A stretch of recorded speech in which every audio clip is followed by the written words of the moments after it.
For the last 8 years, the old Kmart building in Macomb has been sitting empty, but city officials say there could be some new life very soon. WGEM's Dylan Smith is back from Macomb. So Dylan, how soon can we expect new business? Well, Daniel and Mackenzie, nothing is set in stone yet, but in the next year, we could see 2 or 3 retailers in the old Kmart.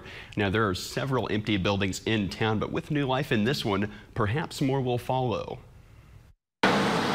Driving down Jackson Street in Macomb, you'll find several buildings where businesses used to be. Some that look perfectly intact, some with plywood over the door. But one in particular is on the verge of rebirth. The structure, the bones of that building are really good. In the last 20 years, nearly all Kmarts across the country have closed, including Macomb's. Filling it is a priority. It generates a revenue stream, whether it's in sales tax that's being generated or the property tax. A $300,000 loan from the Macomb Area Economic Development Corporation and 2 other agencies is giving a new developer the chance to make it a reality. We're currently in a phase that we have as much, if not more, interest in that being redeveloped than we have in the entire time since it's been closed. Mayor Michael Inman says no money has been exchanged yet, but when it does, he anticipates swift action with new businesses the town doesn't already have. It wouldn't do us any good to incentivize folks that were coming in and competing head-on with what we already have established here. Several other buildings in town are also in need of new life. Macomb Area Economic Development Corporation Executive Director Kim Pierce calls those buildings a double-edged sword. You don't want an empty building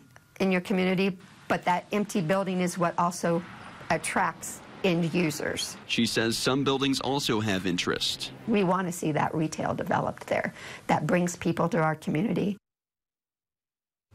And the 95,000 square foot Kmart is owned by Transformco, and now they own another 20 or so buildings across the state. Mackenzie? Okay, thank you so much, Dylan. And Inman says the building could house up to 4 retailers.